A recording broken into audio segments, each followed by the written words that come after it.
So this morning, Gary, by the way, welcome to our show, and thank you very much for taking the time to sit down with us as our first guest. Thanks, Albert. No better way to start, I guess. So here we've got a industry that produces tiles, sanitary ware, bathroom ware. They do it on a global basis, but nobody would know who you are. Absolutely no one would know who you are. And I'm talking specifically from a consumer perspective, not industry perspective. So we also like the challenge of taking a factory, which in most cases isn't the most sexy thing to promote. And we try and relate that value to them and how they benefit from it. So ceramic industries, Gary, it's not the most creative. And also it can be a bit of a search engine pain for millennials. Why this brand name? Ceramic Industries is not a brand. And the business was founded by our chairman many, many years ago, over 40 years ago. And it made sense because the product we made was made from clay, ceramic. That's the name. But Ceramic Industries is not a brand in the mind of the consumer. Ceramic Industries is important for the B2B sector of the business, for the merchant base. Ceramic Industries is important, and the brands that we manufacture and the product we manufacture in conjunction with our retailers is more important than the brand Ceramic Industries. That's on the tile side of things, but I'm going to mention some names and some brands that we do manufacture. So, Afri Porcelain, it's a red body porcelain product that's available in a number of retailers. That's ours. Kilimanjaro Tiles is ours. Metrotech are our products, all manufactured. Quadratech, all manufactured by Ceramic Industries in conjunction with the retail merchants that we work closely with. What is, however, a brand on the other side is our sanitary ware, is better sanitary ware. So 6 out of every 10 toilets that are installed in South Africa, when I say 6, could be 5.5, but you can't get half a toilet. So 6 out of every 10 toilets that are installed in South Africa, toilets, basins, cisterns, generally come from our better sanitary ware factory based out in Krugersdorp. Really proud of that business. Sphinx Baths, Better Baths, same business. We don't brand any of that because generally there's no brand equity in a bath. But on sanitary ware, there's a lot of brand equity because the consumer then knows it's a locally manufactured product, local backup, local support. And that's more important than the imported product when you're dealing with varying water pressures, dealing with differing temperatures, dealing with a local plumber. These things are important.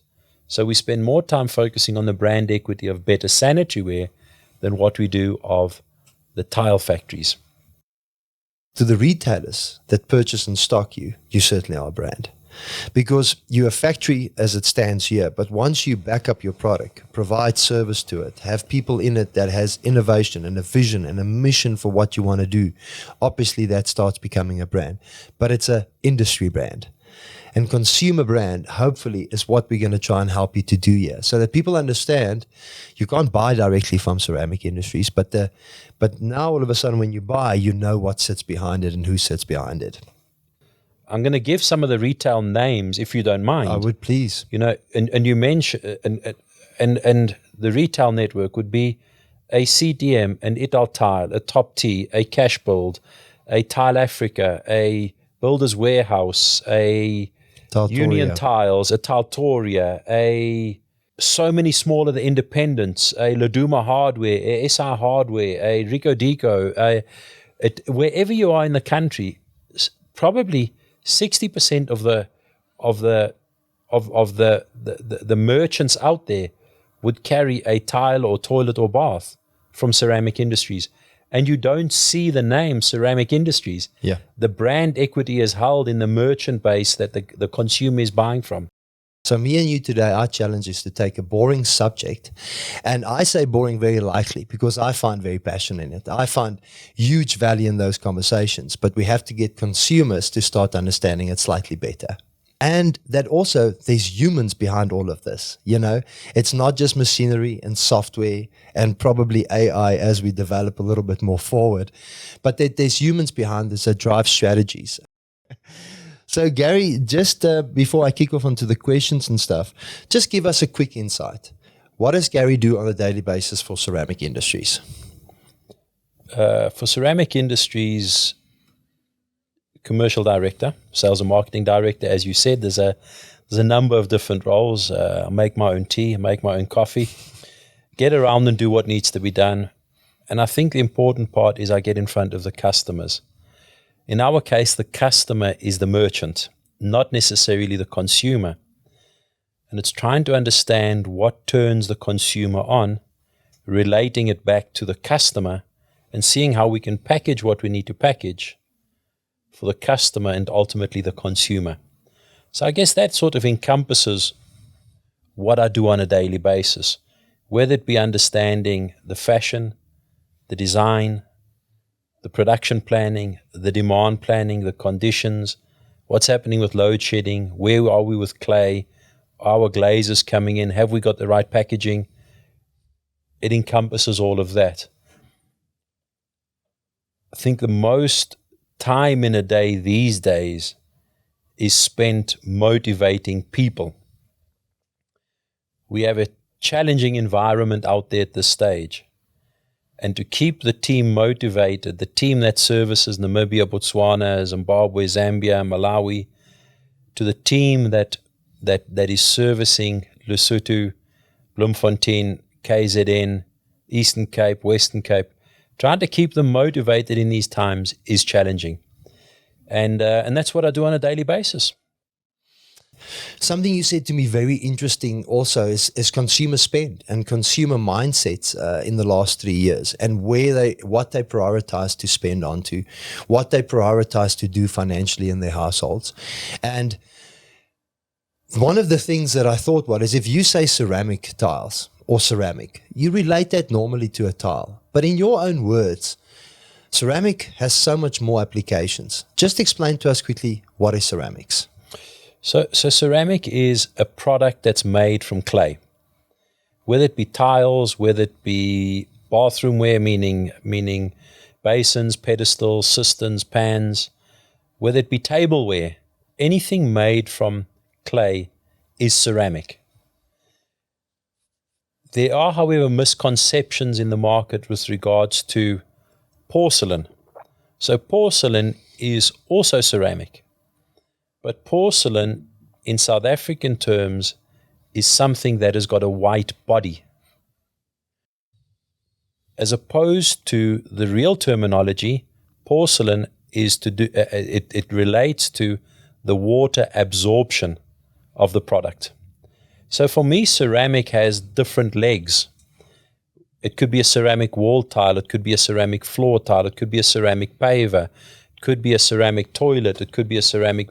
It just depends. So that is what ceramic means to me, and not necessarily the consumer.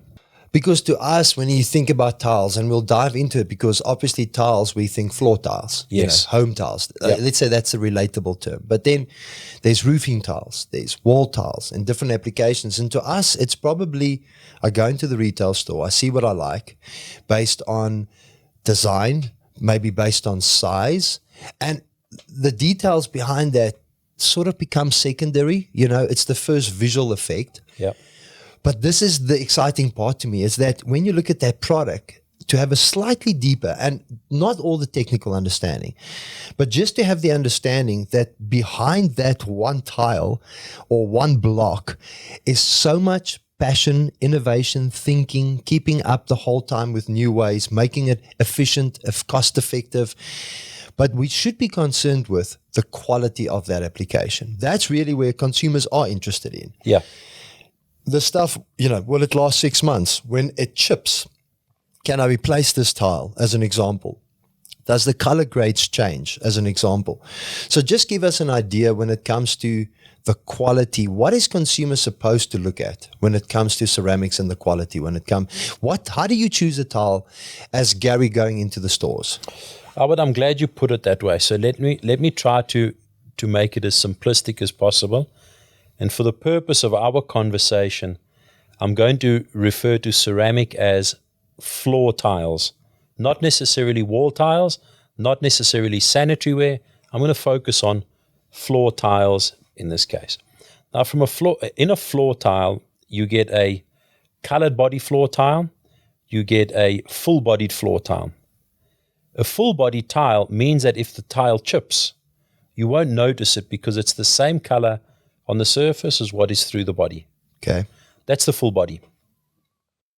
A colored body, generally, if you've got a creamy finish on the top, a beigey finish, an ivory finish, your body will have a similar color.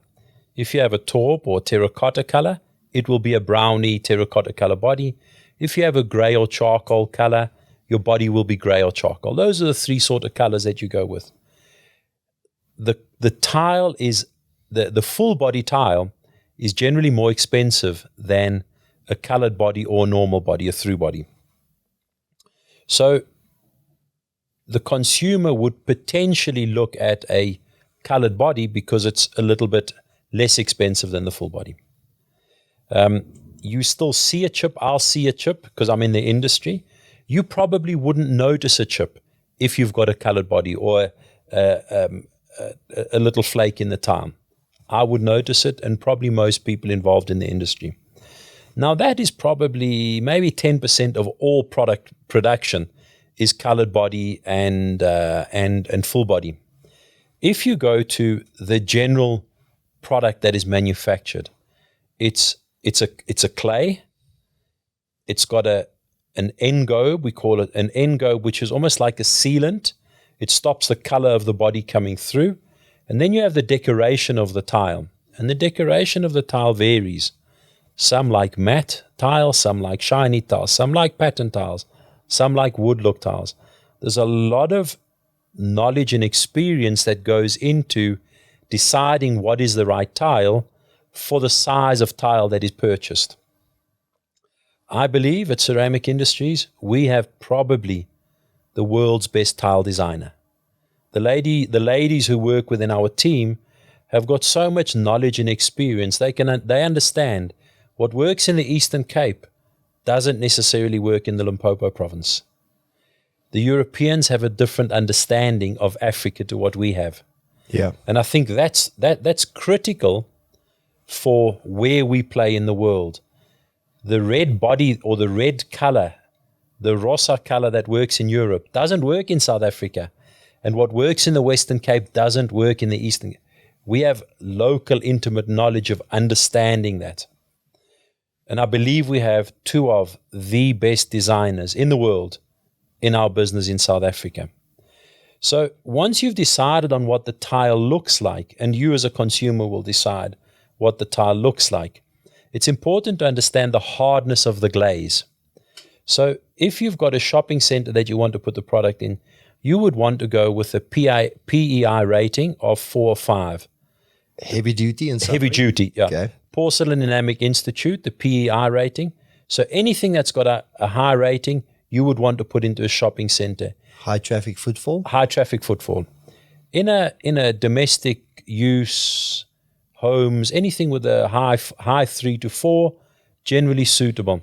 So it's important to understand what the PEI rating of the tile is when you're deciding what tile you want to purchase for your application. I suppose that's one of the key things. The hardness of your glaze is important as well. If you're in the reception area and you're seeing people dropping keys, dropping cups and things like that, the hardness of the glaze is also important. Determines the scratchability. Like of the kitchen environment, isn't it? Kitchen environment. Generally, a 3 or 4 in that area, PEI rating 3 or 4 is good. And a high hardness of glaze. You want to have a hard glaze. You don't want to have a soft glaze because it walks off or it can chip and it can flake. Around swimming pools, you have your slip resistant. Yeah. So you want to ensure that the tile that you put around the pools, on walkways, on public walkways, it has a slip-resistant test that's done and a high rating so that you don't slip when you're getting out the pool, you don't slip when someone's cleaning the floor. That's important. And then the modulus of rupture, the hardness of the tile, that's important for you because you don't want to put a soft tile on the floor knowing that it could potentially break if there's movement of the substrate, movement of difference between cold and hot weather. The hardness of the body is important. Now, we have a misconception in South Africa that the hardness of the body is based on the thickness of the tile. It's not. The thickness or thinness of the tile is based on the technology that you're using to make the tile. At ceramic, we invest a lot in technology with the intention of looking to become eco-friendly across all, which I'm sure we're going to get to in the conversation. We look at having products that are eco-friendly without reducing the hardness of the body. And the hardness goes to the amount of pressure that can be applied by square centimeter. So, and the thickness of the body has a limited influence on the hardness of on the modulus of rupture of the tile. So I think the key things to take away from from the question is once you've decided on the tile, from the finish and the look that you want, what is the hardness of the glaze, the PEI rating? Can it be used in the application that I want to? The scratchability of it, the hardness of the body, those are key for us. And then if you look at the size of tile, a lot of rooms in South Africa are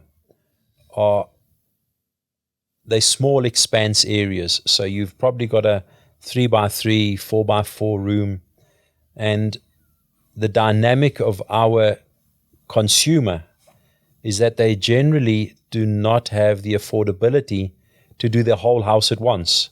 So they'll do one room, one room, one room, one room. And sometimes they want to have a different tile in each room, but they don't want to have a lot of wastage. Yeah. So they'll come to the retail stores with the size of the room that they're looking to revamp, and the consumer will engage with the store people, the individuals in the stores, and ask them, what is going to give me the least amount of waste, the least amount of offcuts? Because it's critical in deciding what the size of the tile is that they want to use in their home. It also comes down to the installer. Absolutely. And I would almost say it comes down to the installer. Absolutely. Whether he has the skill, the capacity, the discipline, and also depending on whether you go 50-50, 80-20, whether you go herringbone. We knew when we made a selection in tiles with any business, the tile quality, when we talked about the application, wet environment, heavy duty, foot traffic, etc. The second part is look and feel. Do I want a seamless floor? Do I want that gap in between? Because then grout becomes an issue as well. What grout do you use? How to clean it and maintain it? And we have a beautiful tip from me on that as well. So we won't dive into that too much, but people have to be aware that the tile is one part of it, but then you have to get the professionalism and service providers to come and actually do the installation. Absolutely. So in some of the more developed markets, the installer costs as much as the tile. Yeah. So in Europe, Australia, the installer, and the bigger the tile, the more expensive it is to install. And the reason behind it is that the tiler is actually a professional. He goes through a trade test. He does his apprenticeship. She does her apprenticeship. The tools that the installers use are phenomenal. There's vibration on tools, so on tiles, so that the adhesive spreads correctly. There's gaps that are put in. There's expansion joints. In South Africa, we're just not there yet. No. And I don't think it's only the tiling industry that it's there. We see it the same with sanitary installation. We see with drywalling. We see with windows. There's a lot of work that needs to be done in that sector. And we have a tiling academy where we support local tilers to come in and train them and upskill them to ensure that they are able to give you a product that you'll be proud of and you'll be happy to live with for 7 to 10 years, which is about the life cycle of tiles these days. To be a good service provider takes a lot of effort and time, and it's not always as feasible because people want that brilliant service, but they want to pay the average of 75 Rand a square meter to install, or 60 Rand a square meter to install. If you start talking about service providers that know what they're doing, it's 90 to 120. Am I right in the ballpark there, roughly, Gary? Yeah, the 90 to 120 Rand is probably for a decent quality tiler. Yeah. You know, when you're talking 75 Rand, that number's unheard of these days. Yeah. There's sites that I've heard of where the guys are paying 25 Rand a square meter, 50 Rand a square meter, and you should, if you're paying that for a tile that's a floor that you're going to live with for 7 to 10 years, you should be questioning yourself to say, am I prepared for what the outcome is going to be? And it cannot always be the manufacturer's fault and the tiler's fault, because you have chosen to pay that rate. So what can you expect? Yeah. On top of that, Albert, what often happens is the consumer will say, I've got the tiler. The tiler needs to come and install because he is the professional. But you've knocked him down to 50 Rand a square meter. You say, come and do the installation in my home. And the tiler often cannot read what's on the box, cannot read the instruction. So you say to them, as a consumer, you'll say, I want you to do this, that, this pattern. And then you go and you come home, and at the end of the day, it's not what you want. And then it's everybody else's fault. And this is something we see in the market all the time. Yeah. The consumer has bargained down to the bottom, hasn't given the correct instructions to the tiler. The tiler hasn't done what's expected, and then it's the manufacturer's fault as to why the consumer hasn't got what they wanted. And I would say that if you are going to be renovating your home or your complex or whatever you're going to be doing with it, for you to take an hour and actually listen to all of this for a 10-year investment and yield, because like I said to you, I installed your tiles in my house. Now, there was instructions on it. I had an idea of what the gap must be in the middle, but if you actually look at the box, it tells you what style it's meant to be or what style it can do, and then you physically actually print pictures of how it's supposed to come together. So again, just look at these things. And again, I'm not judging people that's got a money budget at the moment. It's all of us are feeling the pinch. Absolutely. But rather than wait to get it done right, we all would believe, I want an Italian tile. Now, I know you have Italian influence, you have Italian equipment and innovation and equipment that helps you produce what you do. We've obviously learned a lot from each other. But why has got this Italian tile stigma, which I'm not going to maybe shock a few people. It is certainly not out of Italy. A lot of these, and maybe in the old days it used to work that way, but even the tiles that you would think comes from Italy could be an Eastern product. Why is that perception still there that tiles from Italy is great? Now, if you think about whiskey, sorry for everybody, yeah. It's early for me to think about it, but I can. But whiskey, you would traditionally go Irish, Scotland, okay? But whiskey of the year is one out of Japan. Whiskey of the year is one out of South Africa. So that segment has changed slightly, that other people also produce great whiskies. But I think from a tile perspective, we are for the first time pushing it a little bit to say, is it still that segment? I mean, are we still supposed to think that way? I'm going to answer. I'm glad you touched on the Italian side of it. It's important to understand that our equipment is Italian. Yeah. 90% of our the important parts of the factory, generally Italian. Yeah. We obviously use local construction, roof sheeting, cement, it's generally locally manufactured material. In the past, there was Italian flair. So the Italian flair certainly has a place in the market, certainly does. But globalization has shortened that Italian flair. So in the past, we would go to Italian shows, we'd go to Spanish shows, we'd go and have a look at the product. We'd see the latest punch, profile, textured, glaze, finishes. We'd have a look at it. It's beautiful, nice, really exciting. And we then try to replicate that in South Africa. So what would happen is we'd get the tile sent over to South Africa. We tried to match the designs. We tried to do a lot of the Italian flair in South Africa. Take note what I said earlier on. The Italian flair, the Italian design is not necessarily what us as South Africans want. We want something that suits us. So the Italians did a fantastic job in promoting made in Italy, because they were the leaders when it comes to tile design, style and fashion. And give it to them. They've done a phenomenal job. They've gone with larger format tiles. They've gone with different profiles, different color bodies, different structures, different textures. However, with globalization and the internet, that time of importing the product, replicating it in South Africa, that time has reduced to that. Okay. So if we get a design, a digital design from Europe to say, this is what it can look like, we can replicate that product in South Africa within a 3-month period. We might not get it to look exactly like the Italian product. But to the common eye, would never But to know. the common eye, you wouldn't know. Yeah. Now, I'm going to make a controversial statement.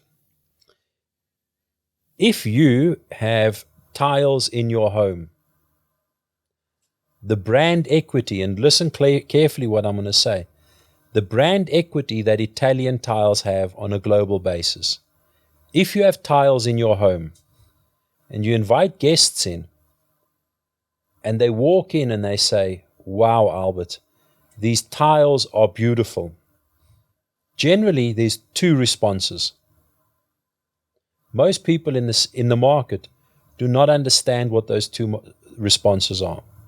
If somebody says to you, these tiles are beautiful, the one response is, thank you.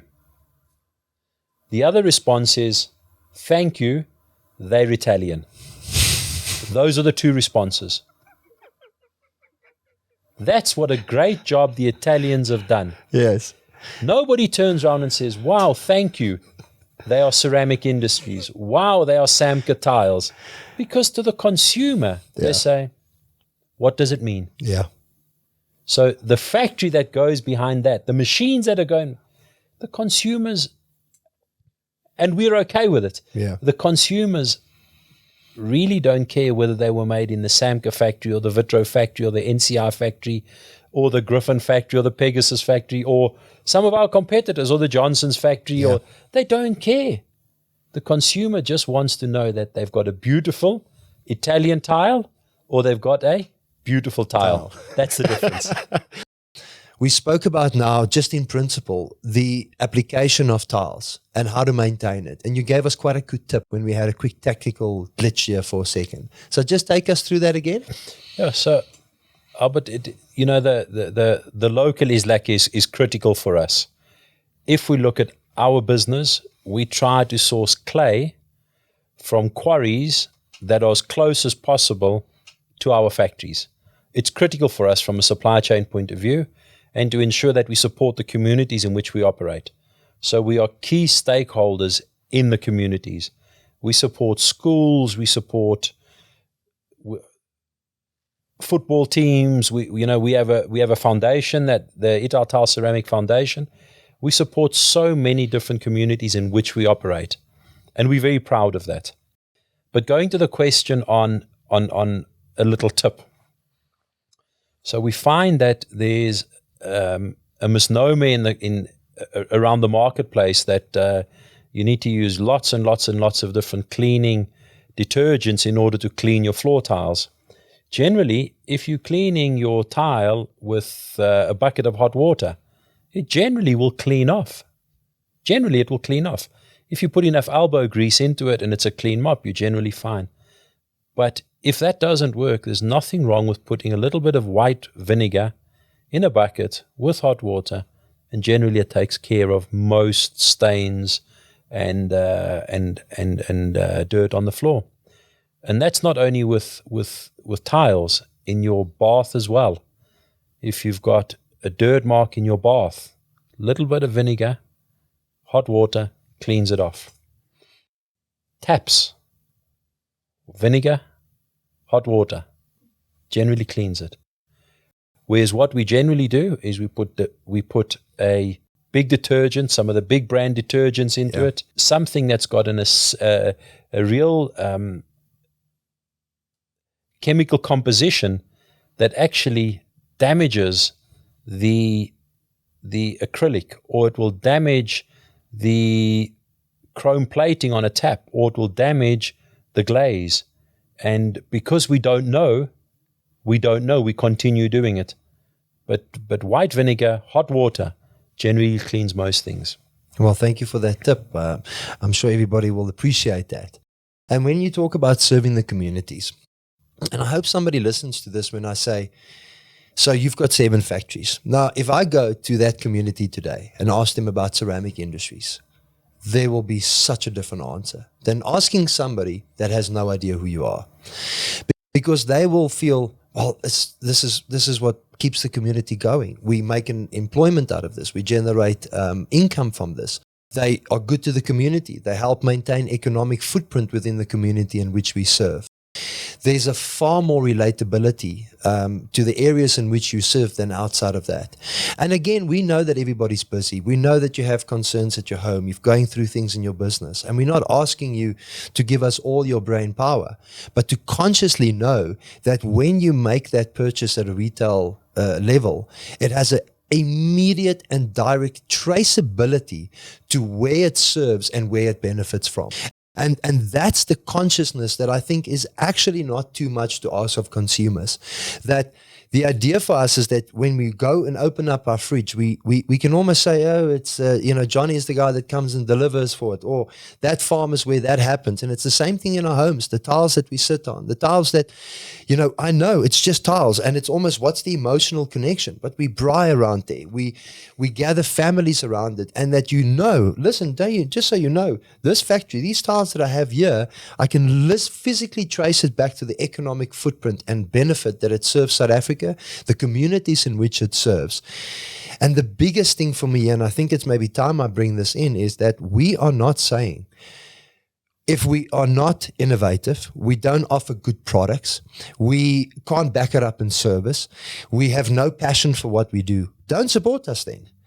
But we are innovative at what we do. We try and strive to be as cost effective as we possibly can. We have to be sustainable. You take your ecological footprint that you have with the factories, you take that very seriously, and what that means to the environment in which you serve. These are the things, just like everybody that buys these tiles, they go to their work and they try and make things better. They try and do it with love and passion. That's exactly what's happening at factory level. But it's a faceless business, because all we see is the website, the factories from a distance, but we don't always understand the inner workings and the hard work through our hands that happens in these factories. And that these skills, you don't want to just lose these skills. Gary, if you think about lockdown, when the world shut down, I can tell you now, if you haven't realized by then, that it's very easy for Africa just to be turned off. We are such a small footprint in the greater scheme of economics in this world, that all of a sudden, if you didn't have local suppliers on a lot of the things that we do, we would have been in a far worse position than we did. Just a quick thing, Lasher Tools, they make K-knives for the sugar industry. When lockdown happened, if a farmer has to yield his farm, you can't wait 6 months to say, okay, I'll take it out of the ground then. It has a season and a time that you need to cut where it's ripe and it's ready to go. You can't change that. You can't influence that. That's nature. And over years with farming and etc., just like in factories, we can control it a little bit with innovation and technology. But we had to go out of that environment and go and start making product for us to have a sugar product that has millions of functions sugar. We think of it in our coffee, but almost every product that you see and touch has a part of sugar in it. And sometimes from a health perspective, sometimes from a functionality perspective. There were local people that can go into factories, make that happen, and make sure we still get our yields out. And this is what I want consciousness for the consumers to understand, that these are not factories where people are sitting in fancy offices the whole time, living fancy lives and lifestyles. We are just as hardworking, relatable to the things that you do on a daily basis, but just in an industry that perhaps is very faceless, because the retailers are really your face. That's where the experience gets created. Absolutely. When we talk about lockdown, it was an instrumental change in our business and in the South African market. And let's keep it into the South African context. So when government allowed certain industries to be opened, ours was not one of those that were allowed to be opened. We were unable to go and continue manufacturing. But the retail network were allowed to stay open. Yeah. When government allowed industry to open up, we were only allowed to bring 30% of our workforce back. Now, running the machines that we run and the factories that we run, you can't run it on 30% capacity. At no stage did we expect government to come up with that logic. So I ended up doing, for the 7 different factories, I ended up doing 8 different revisions of the startup plans as to what we're going to start up with. We had to then take into consideration which retailers and which sector of the market would still be open at that time. So it was a case of opening up and making the product that the retail network required at that particular time. And it was critical. We couldn't open up all the factories at all the time. It was incremental changes, and who do we bring back and what do we bring back? It took probably 6 months to come back into full capacity, full production capacity. And then the market were buying anything that was available because global supply chains were disrupted. Correct. Bringing it back down to the local is lacquer dynamic. What we didn't take into consideration as South Africans and the market that we serve is, what does our supply chain look like to bring back to manufacturing? In our perspective, pallets and boxes are critical in the supply chain of tiles and sanitary ware into the market. If our supply chain doesn't have boxes and they don't have pallets, how do we get our material into the market? How do we get our products into the market? You can't load tiles box by box on the back of a 34-ton truck. You just cannot do it. It's not very time and cost effective. You're only going to get half the capacity, a third of the capacity.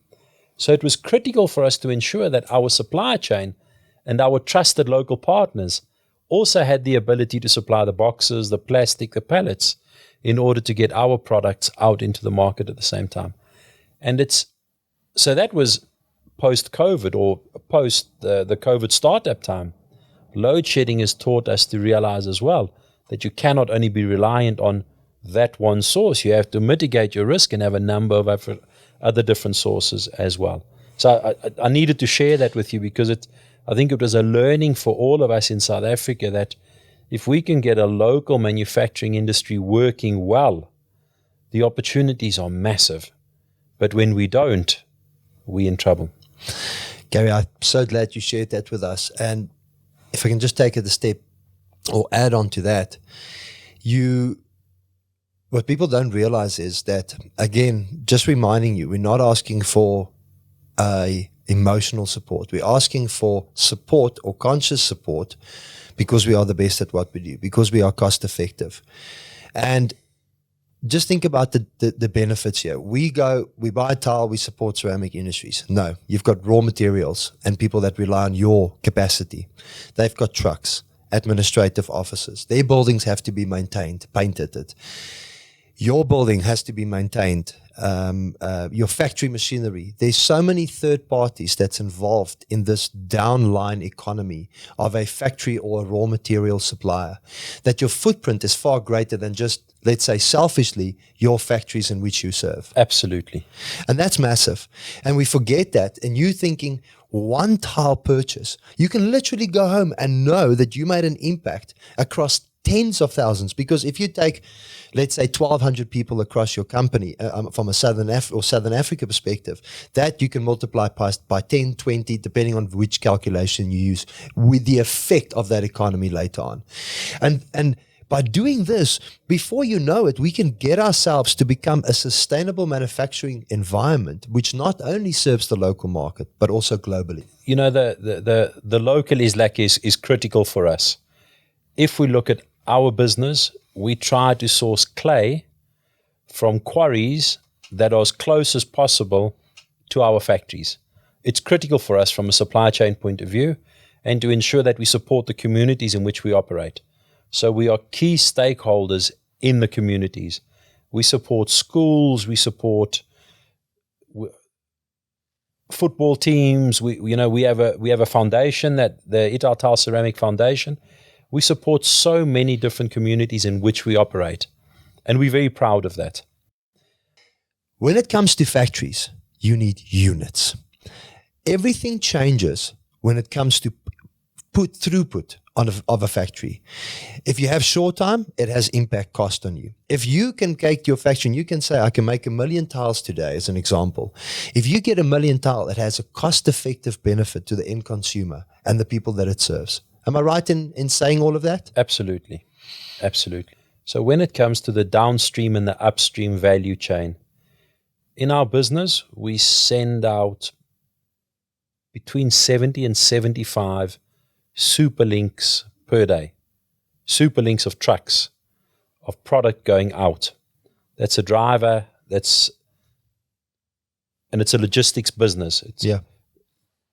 If we look at the clay that's coming in, and the communities that we serve that have to mine the clay, it's transport bringing the clay in.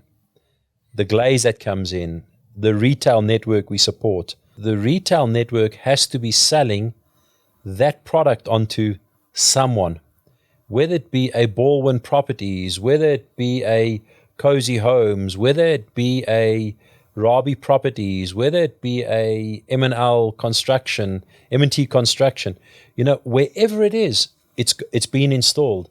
Whether it be a Redefined property or Growth Point property, it's probably being installed in that area. It could be an Eastgate shopping center. It could be owned by Liberty. It could be owned by so many. That's where our product is going.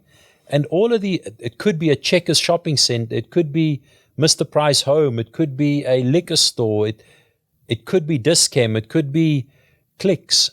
Could be Woolies, it could be Pick and Pay.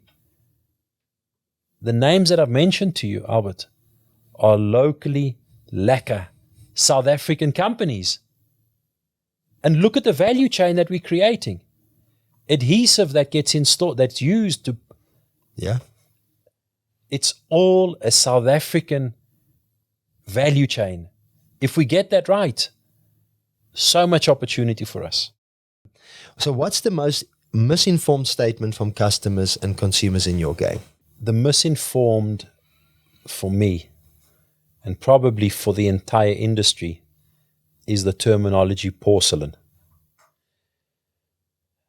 And I think just seeing your face when we were talking about porcelain, it certainly made you aware, or it assisted you in being aware of the terminology porcelain and ceramic. Yeah. We have a perception that white-colored clay is porcelain, and it's not. The porosity of the product determines whether it's a porcelain or not. We have different classifications of what porcelain is in South Africa. In the next 4 months, we will be producing a porcelain tile in our factory in Vereeniging that will compete with some of the global white body porcelain products with a water absorption rate of less than 0.5%. and we don't talk much about it because the consumer is so used to having porcelain tiles being white body. Can I expand a little bit on that? You may, of course. So there was a misconception that a porcelain tile was white body and a white box. There was that misconception.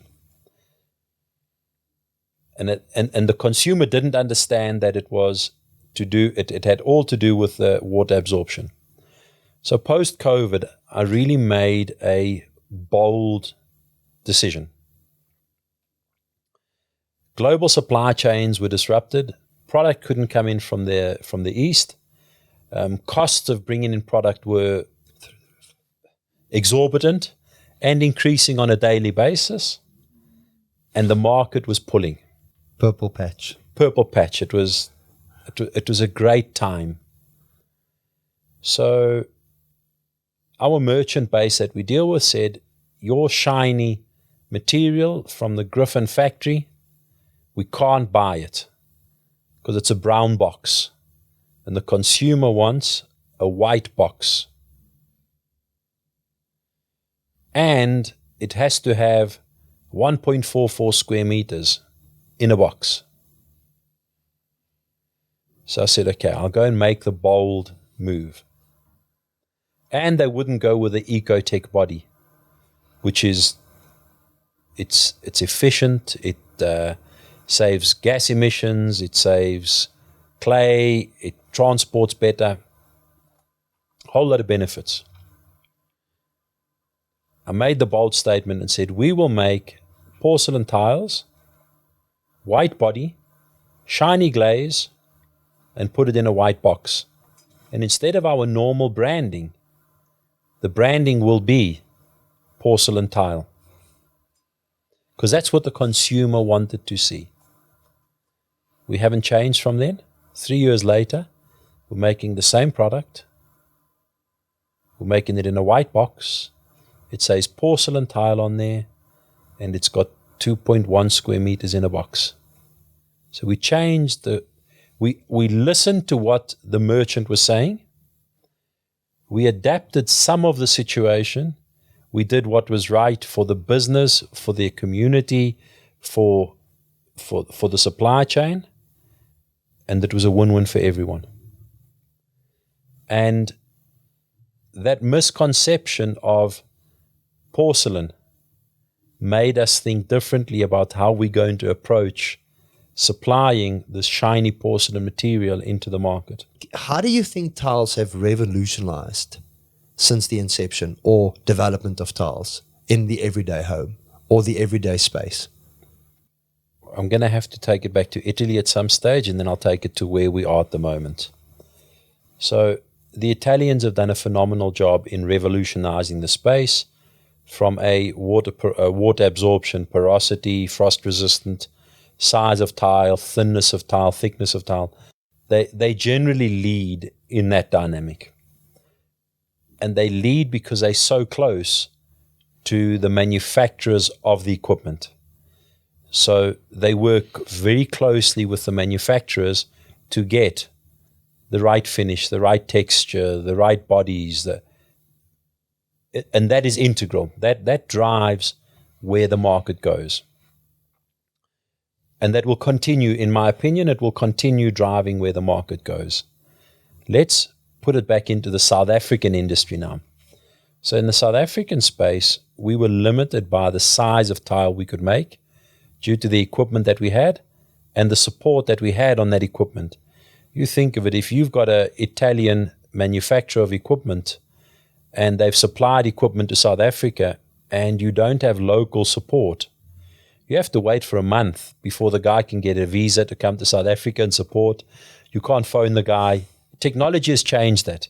You can do a video call. The guy can assist you in Europe to fix the equipment in South Africa via a video call or Google Lens or, which is the innovation that we put in our factory in order to get the support and the backup that's needed. So that was a inhibiting factor for growth in the market. there was influence from the East, and the influence from the East was saying, this market is consuming, there's a shortage of homes, so we will continue to build homes, and as we continue to build homes, the demand will increase for specific types of tiles. And that influence from the East resulted in another factory being built in South Africa. As we have progressed now, when the market has progressed, we have to try to keep up with the influence from Europe, as well as the influence from the East, in order to satisfy local consumer demand. So size of tile, finish of tile will evolve based on the consumer's exposure to global trends and global designs. Something that is becoming very important in the local market now is the closeness of the tile. So the gap between the tile. Yeah. People want a seamless floor. Yeah. So they want to put a 2 millimeter or 3 millimeter or 5 millimeter. 5 millimeter is frowned upon these days. Yeah. They want to put a 2 or 3 millimeter space on the floor without realizing that not all tiles are rectified. Yes. And what a rectified tile is means that it's been almost cut to a particular specific size. Precision. A precision. Yeah. However, in the Western Cape, as an example, some consumers want that. Other consumers want the old Cape style look, where they want a 10 millimeter gap because it's a terracotta tile, it's a clay tile. So the market has evolved, but there's still certain niches that you have to be mindful of when you build a factory, when you put the innovation in. And then you have to look at what the factory is built for. Not all factories are built to rectify product. Not all factories are built for large formats. And you have to look at where the market is. You have to look at what you're building. You have to look at what the factory is capable of and manage that in order to satisfy demand. Anything that you can share with us that is a trade secret? The real trade secret is you don't know whether it's our tile on the floor or not. Well, hopefully they'll know soon. I'm going to retract my first answer. Yeah. Is there a trade secret? And yes, there is a trade secret, but it boils down to this question now. The trade secret is that everybody in our business enjoys profit share. As long as you meet the profit share requirements, everybody benefits from profit share. So the 10% of the profits of the business are shared with the employees, with our team. Yeah. They contribute, and 10% of it is shared with them. It's something that was instituted by our chairman many, many years ago, and it was a game changer.